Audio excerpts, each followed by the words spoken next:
che un po' di emozione, non dovrei averla perché sono abituato a fare queste cose ormai, però un po' di emozione oggi perché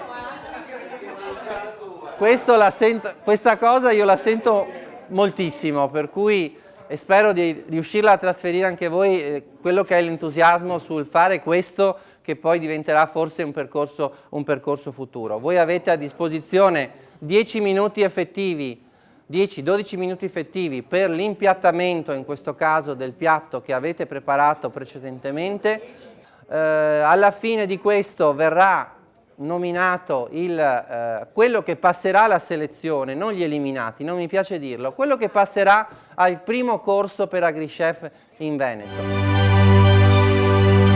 Allora, che categoria hai scelto e che piatto andrai a proporre oggi? Io ho scelto la categoria dello sportivo, presento un piatto che è un girello cotto a bassa temperatura con un carpaccio di cavolfiore, una julienne di cavolo viola e una riduzione di vino rosso. Ungaro Valentina. I piatti dati per la realizzazione erano il vino rosso, il manzo e il cavolo come piatti principali. Io sono Gianluca Ravazzolo, vengo da Padova e voglio portare un brasato di manzo al vino rosso con contorno di cavolo cappuccio in teccia e sempre vino rosso aggiunto anche. È un piatto abbastanza alcolico, diciamo tutto quanto, non bisogna essere astemi. Salve, sono il signor Innocenti Manuel. Oggi vi preparo un hamburger fatto con della noce di manzo, tritato assieme con della verza saltata in padella con aglio selvatico e sfumata al vino rosso, e verrà presentata assieme con delle patatine fritte, chips cotte al momento. Buon lavoro.